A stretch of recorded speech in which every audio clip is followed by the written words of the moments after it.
Good morning, friends. Good morning. Nice to be back in Greenwich, I guess. Today we're going to talk about, bring you up to date, what we're doing with the LAC Meetinghouse. As you know, or may know, the quarter decided that it was probably not realistic to ask the trustees to oversee all the graveyards and the Meetinghouse, and we were not really paying as close attention to the Meetinghouse as we needed to.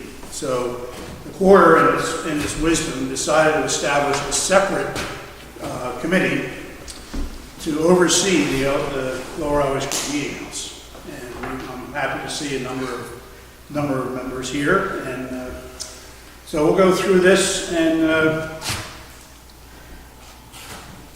talk about what we're going to do today.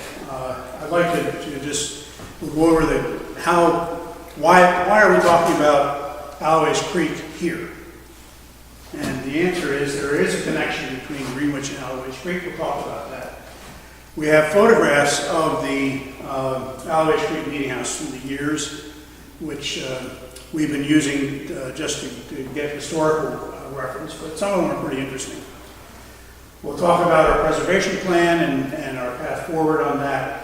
We'll talk about fundraising plans and and again, our goal is to raise the visibility of the Alloways Creek Meetinghouse in the quarter and encourage others to join us. So this is not an exclusive group. We have handouts.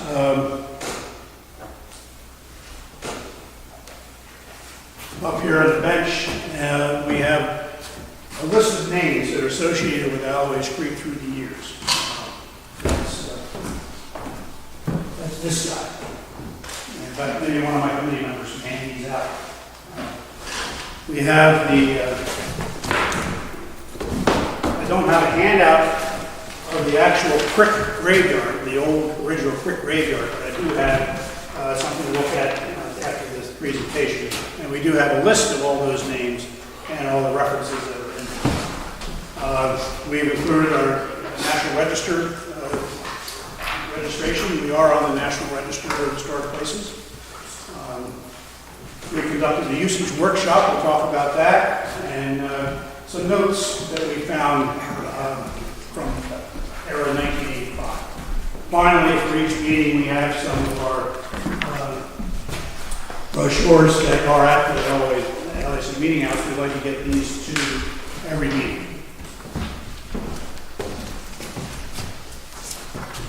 So let's talk about some of the significant history of the Meetinghouse. First meeting was held in 1678, the house of John Dent, who was on Alloways Creek.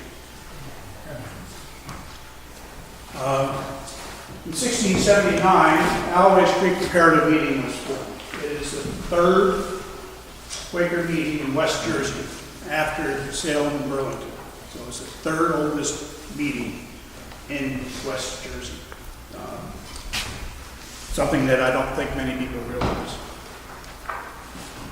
The first Meetinghouse was built in 1784. It was on the north side, the Salem side of Alloways Creek. 1684. In 1717, the second Meetinghouse was built on the south side, the Greenwich side of Alloways Creek. And that Meetinghouse was in use until 1756. So they had a pretty long life. And in 1753, William Hancock, William Hancock's, donated the land for the present Meetinghouse and built the first half, the 1756 side, which someone pointed out that side of the Meetinghouse is older than one in Salem, which is, I think Salem is the third Meetinghouse that was in its present location. And in 1760, William Hancock deeded the land to the Meetinghouse. 1778, and William Hancock was massacred as part of the massacre of the Hancock House. There's a father and a son in here. I'm not clear which was which. But, So William Hancock was massacred at that time too? yeah, either the father Yeah. of the builder or the builder. I'm not clear which, and we need some more research on that. We'll be down at the Hancock House and the Historical Society looking at that. In 1783, Alloway Preparative Meeting and Greenwich Preparative Meeting became Greenwich Monthly Meeting. Surprise, surprise, surprise. Here we are. Here we are. I'll have more information on that.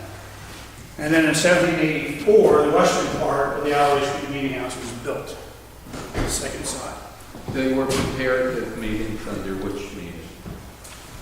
There were comparative meetings under Salem. Under Salem. We'll talk a little bit more about that. And in 1820, the buttonwood trees were planted that currently surround that meeting house. And as I was walking around out here, I realized these buttonwood trees are pretty old as well. And you had the same problem that we used to have at Alloways Creek, and that's the ivy climbing up the tree, which has to be dealt with. We dealt with it some years ago, but it's a fairly simple process. You basically have to girdle the trees and kill all the roots, and then the rest of the ivy will die. So that's something that is that's something that'll need attention. So let's talk about the Alloway Greenwich Connection.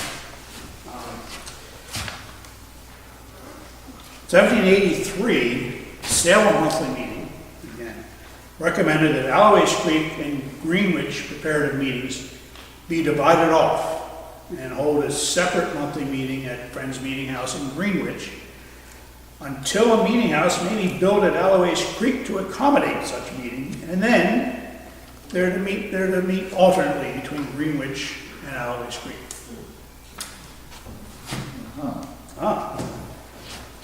And in 12 months, 1783, the members who were at the north and west of Alloways Creek, in other words, on the Salem side, became members of what was called Salem Particular Meeting. I'm not sure what that means, but those were the words that were used.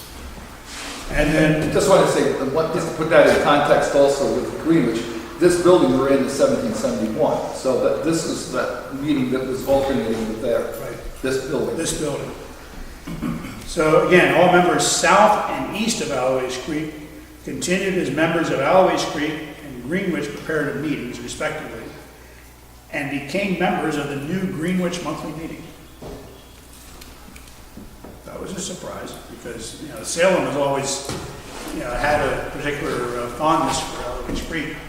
And I don't know that Greenwich realized what that connection was, that the connection is actually stronger than Greenwich, historically anyway.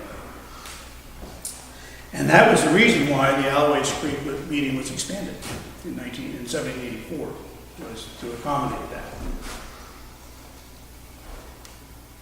So I want to now we'll look at a couple of photographs, and again, if you can't see very clearly, please move up. This is an older picture, and it was interesting to us because of this privy door, entrance door, we believe was a women's privy because it's on the women's entrance side. And on the other side, there's a little building and a little structure, and I kind of like to know what they are. It's not really clear. This is obviously a very old picture of the meeting house. Wasn't there a Buttonwood Academy? There is, and I'm not sure whether that was it or whether it was across the street. Okay. So I'm not really sure.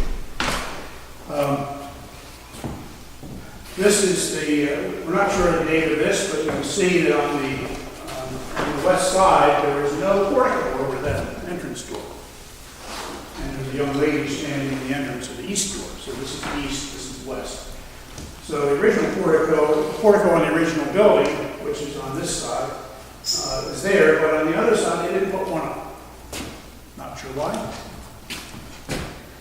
Because that was the women's side and they didn't deserve it? I don't know. Don't know. Oh, don't get all defensive. Don't get all the Yeah, women's side. Although we did have, On the back, yeah. speaking of that, there is on the back side of the women's side is a saddle board. Yes, exactly. And someone in the. Just like this.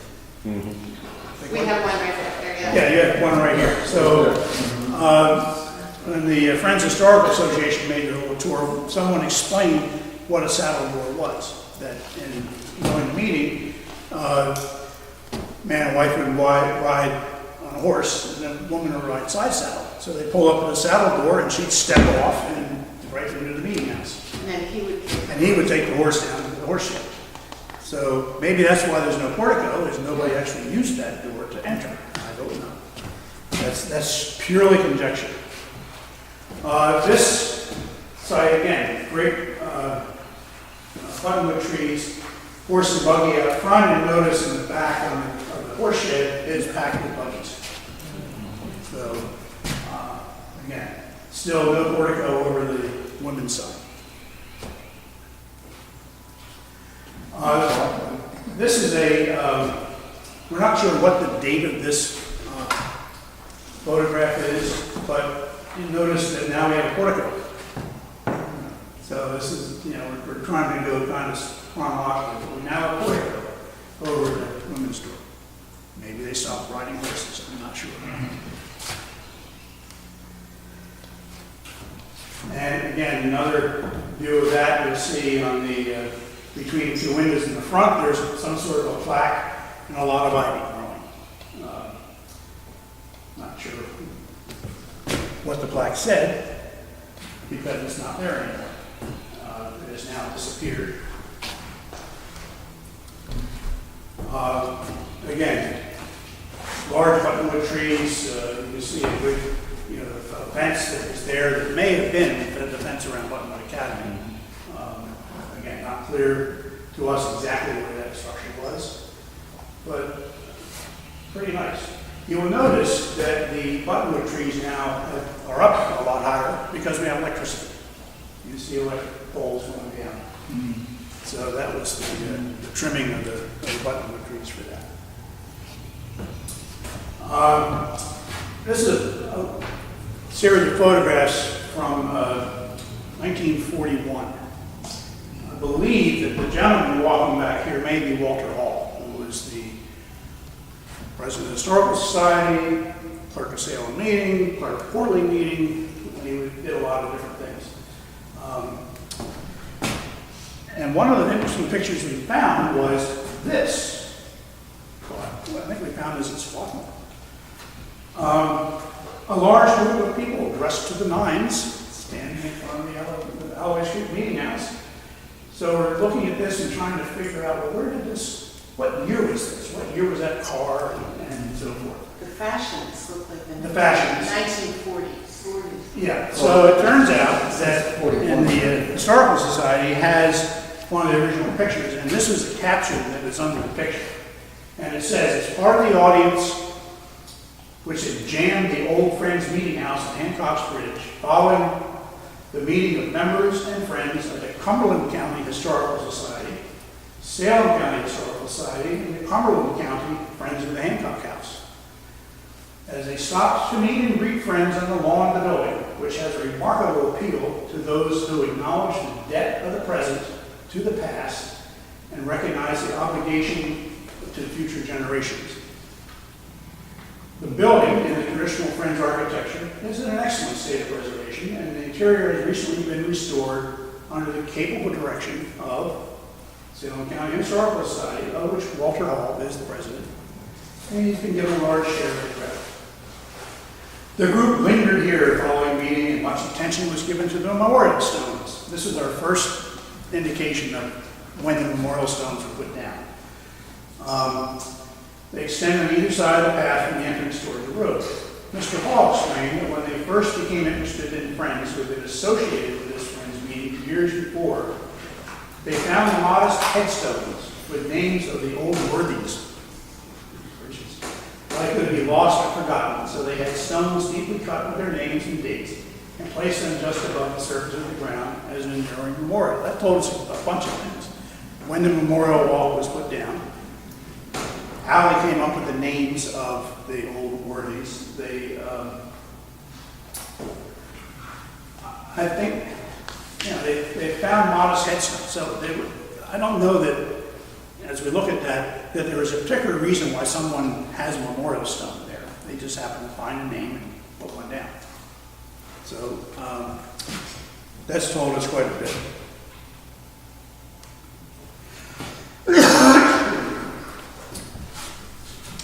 This is an old interior shot of the Alloways Creek Meetinghouse. And you see on the wall there are framed documents, a picture, and it turns out, and I'll give Jim Waddington credit, he was your grandfather in the 60s, somewhere. In the 60s, Herb Way took down all of these hangings and boxed them up and sent them to Swarthmore. Made a complete list of what was there. And Jim swore up and down there was this list. Had never seen it. No one had ever seen it. We believe Jim's memory was probably pretty good. Maybe slipping a little. Well, we took that into consideration. We get to be a certain age and things look a lot rosier than we remember. But we did find, we'll show where we found this, but the picture that's hanging there is the old cedar plank house, and that is in the Historical Society upstairs. We found it. It's now hanging on the wall. It was sitting in front of the wall, but now it's hanging on the wall. And there's the old cushions that are on the bench. We still have them. They're upstairs. They're covered up. They are not comfortable, which is why they're there. And you notice there's a pulley system that raised and lowered these dividers to close off the women's side for business meeting. Other than that, they were open.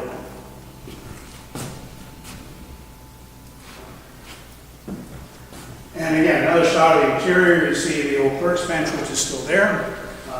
The cushions, which are upstairs.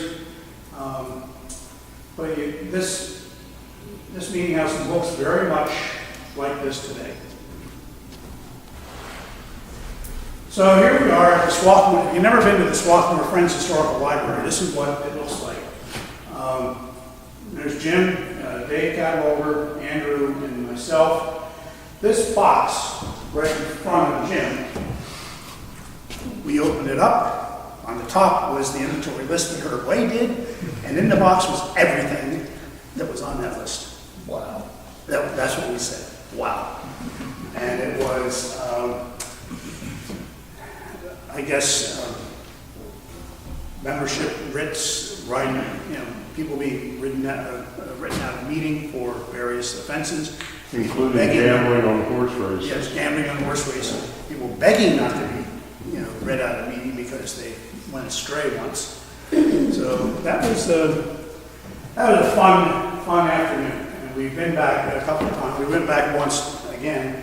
That stack of minute books there on the back table, we went through every one of them. What were the years on the notes that you found? I mean, how far back did it go? There were a lot in the early 1700s. I would say 1760s and forward. The minute books go, the earliest minute book we had was 1783. And you left it all there, it's all there, part of the collection, yeah. Well, it was donated some time ago, but we told Swarthmore what we're looking for, and we showed up, and it was all sitting out there to use. So that's very helpful. The history list that you put on the first or second screen, did you print that out? I did not. We'll get to how you're going to see that. Okay. So we have some photographs that Mary Waddington has taken of the interior. Again, that's exactly what it looks like. If you haven't seen the Lower Alloways Creek Meetinghouse, that's it. I mean, it looks all like this, but it's a little more rustic and a little smaller. But it's very beautiful. The upstairs, again, the windows there, the little stop in the back is from the Salem oak. And this little door up on the top is the door to the attic, which I don't recommend. What did you say was from the Salem? This little stop that's sitting there in the corner has inscribed on it from the Salem oak and a date. Again, more of the, this is looking at the east door, which is, and the stove and you can see the benches and everything's pretty as it was. This is a close-up of one of the stoves that's there. We found a record of, purchase for like $12, which was a fortune in that time, I guess. And then that's what the LAC Meetinghouse looks like today. Again, where sheds, still stand. We have a gigantic boxwood we're going to have to deal with because that was obviously not in any of the other pictures. It's just sort of sprung up there. So let's talk about what's next. Our preservation plans and use and where we're going from there. About 2 years ago, we did a usage workshop with different constituent groups that represented Quakers, Historical Society folks, and so forth. And we brainstormed what we saw as active Quaker uses that we could use this for. Looked at historic destination events and how we can partner with the Hancock House and other groups. We have a handout of the uses workshops that you see a lot of the detail and ideas that have come up. Concerns that we felt we had to address at that time, again, the fragility of the building, that's a blessing and a curse, but it is a fragile meeting house. And so when we start thinking of ways that we're going to use it, we need to take into account the fact that the building is fragile, and we need to be aware of that. We talked about needing ADA accessibility and perhaps some other code requirements. And we'll talk about that again in a second. The needs that we have, lighting, heat, restrooms, and water. We have none of those. We're thinking about forming something like the Friends of the LAC Meetinghouse. We have the Friends of the Hancock House. I think we need a Friends group that would be a larger group that wouldn't be involved necessarily with the day-to-day administration that the committee is doing, but would be helpful for us, for instance, to carry the message of what we're trying to do to the various meetings. So we'll talk more about that hopefully afterwards. Our current preservation effort, we put out a request for proposal. We got some responses from a number of pretty impressive preservation architects. We want to understand the historical significance of the building, as we talked about, the picture of the women's privy, the portico, no portico thing. We want to look at what our existing conditions are, and if there are any code requirements that we have to meet that we aren't meeting. There'll be an assessment by a structural engineer to make sure that there's nothing, we think it's fine, but we're not structural engineers, so we want somebody to take a look at that and tell us what has to happen. Is there anything that's worrisome? Everybody who looked at it commented on the roof. You're going to have to redo your roof. I don't think that's any secret to any of us, but we don't have any leaks yet, but we don't want to wait until we do. We will do some water testing and analysis for a couple reasons. One, to just verify which end is which, and we're going to have to probably repoint some of these. We want to make sure that we're using the historically accurate mortar mix, and so it doesn't look like a brand new, mix and match a brand new mortar. And beyond what it might appear like, newer mortars can do a lot of damage to the historic brick too. And again, we've asked for some preservation recommendations, and a preliminary cost estimate of what that might involve, such as a roof. And if we decide that we need to do ADA access, then we're going to have to do a little bit of archaeological assessment, and I'll show you why. But we're going to be documenting this work. We're building a knowledge base for all the other meetings to be able to use. We had to negotiate that with our preservation architect, who they weren't quite convinced that they wanted it to happen, but we convinced them that that's part of what is making this work, is the fact that we're going to be documenting this and sharing it with meetings as they go through those kinds of issues. We want to be a resource for that.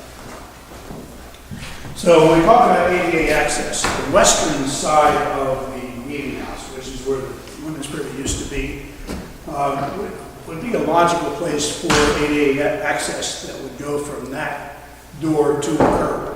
If you're going to do ADA access, it's going to have to go that far out. So we want to make sure that's really what we want to do. But as we were talking to a couple of the preservation architects, in fact, one of them, the one that we had actually wound up choosing, we walked around, we see this little post holding up the end. We found basically the footer stone that it was standing on. So now we know how far down it came. And we have found the line across the bricks where the roof was attached. And we found the attachment, and a couple of attachment points for that. So that's very interesting to see that. So we go back and think about what Bridget Evening News said in 1991, that this was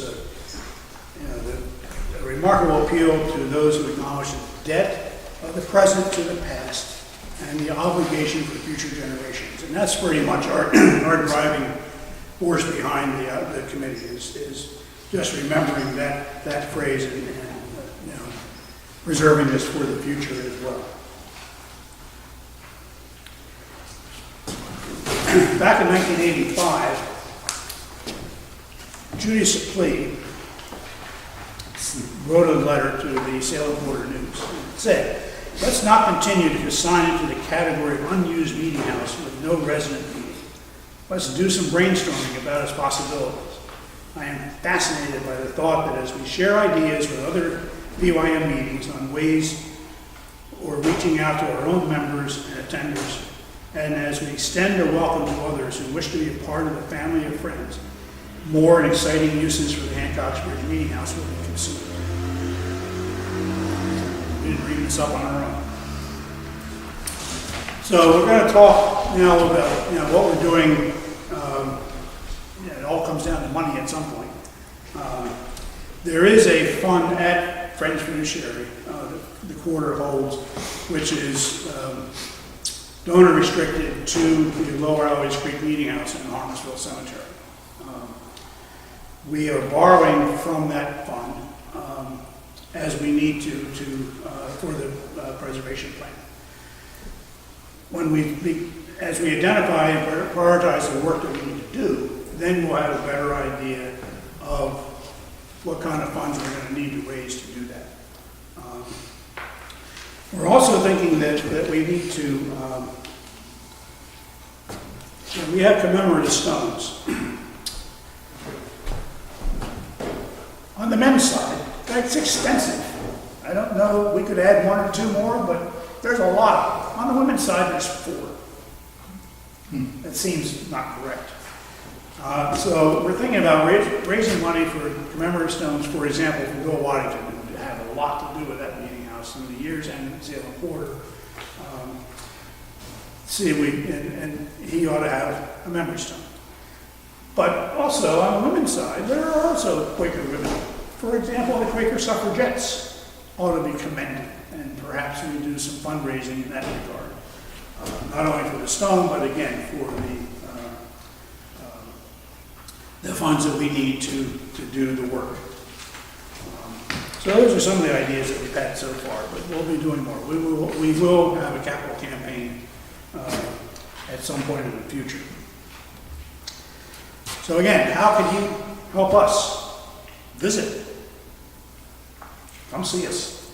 bring your intergenerational first day school class, for example, just to come down and spend the, meeting for worship and fun time at Hancock's Bridge. Come to a summer meeting for worship. Salem has one in August, but we can do others, we will do others. Invite us to share this presentation with your meeting. We need to share this around. We want to come to your meeting and talk about what we're trying to do, show you what we've done so far and where we have to go. So, by all means, we want to come. We want to visit. And the other thing was explore the Bayshore Heritage Scenic Trail, which is, as you drove into Greenwich, you probably saw signs for that. Hancock's Bridge is on the Bayshore Heritage Scenic Trail. It's a trail that goes all through South Jersey, and it's quite extensive. It's more than one day bike ride. So we're trying to do that. So, again, I want to thank members of the Alloways Creek Meetinghouse Committee. These are who we are. Juan McGill is, second Sunday, Vespers at St. John's. I still can't be there. He's been very supportive. He came up to the Friends Historical Library with us and helped us go through all the minutes. And having him and his resources and experience there has been terrific. So you can see, here we are.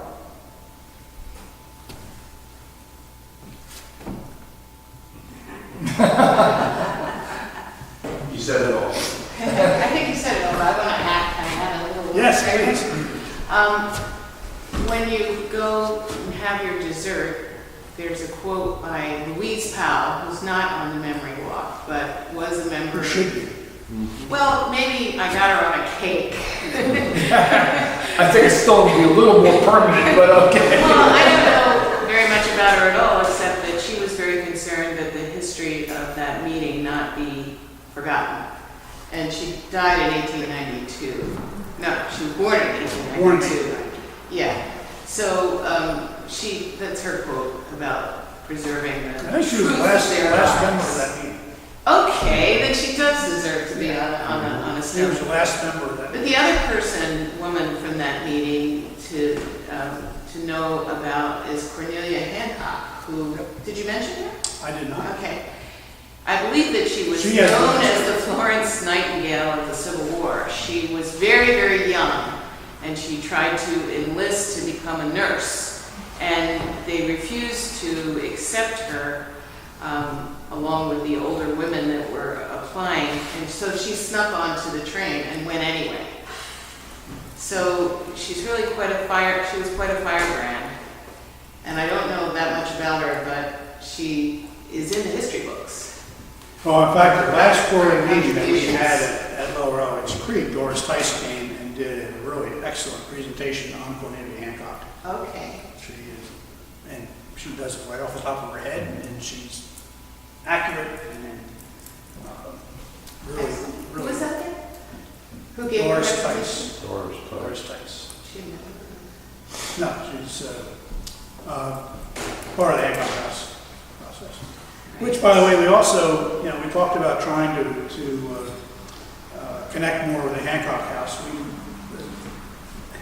The Hancock House is under the care of the state of New Jersey. Which is not a blessing. Well, they do have More of a bane, a huh? New Jersey state employee who's an historian who has responsibility for the Hancock House. And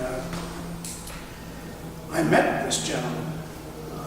We had one of these really typically interesting days at LAC. We had two of the preservation architects came down to poke around. The professor from Penn brought his anthropology class down to sit, and Mary Waddington asked me, "Would you please go down and just make sure that they get the story of Quakerism right?" Well, the guy started with the Pope, and went all the way through everything, and I learned a lot.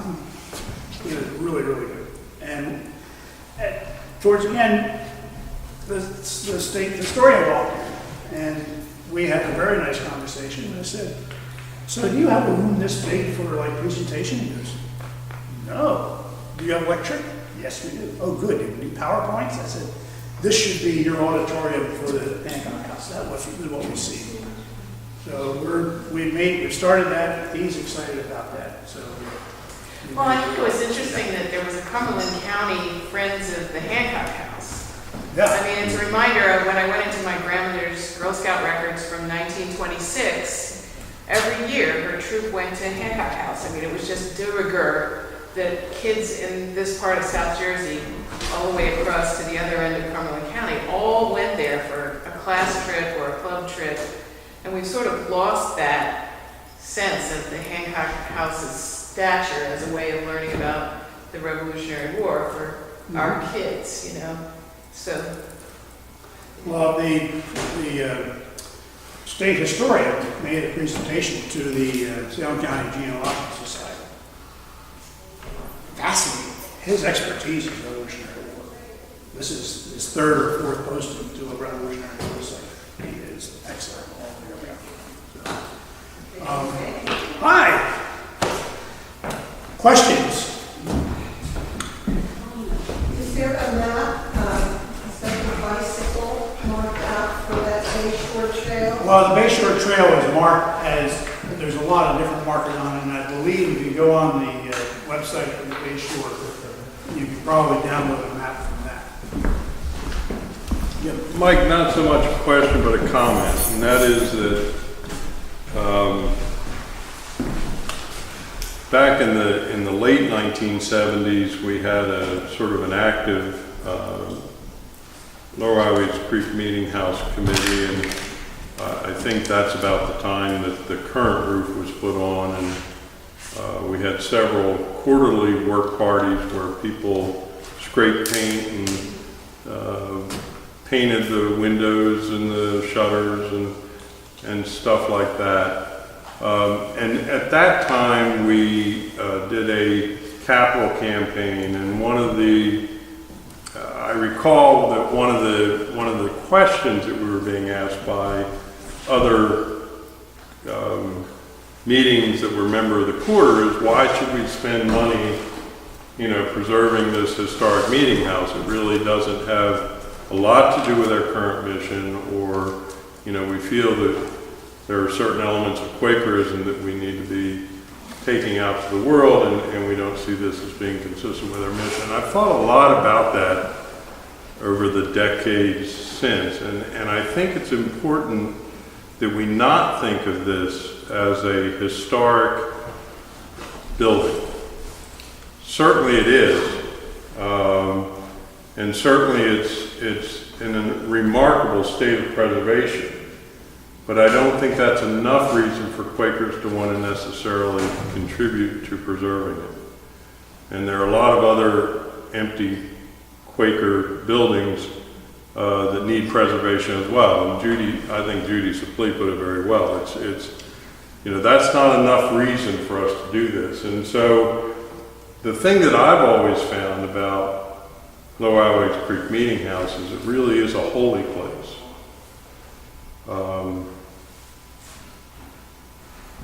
And it's similar in its holiness, I think, to this building.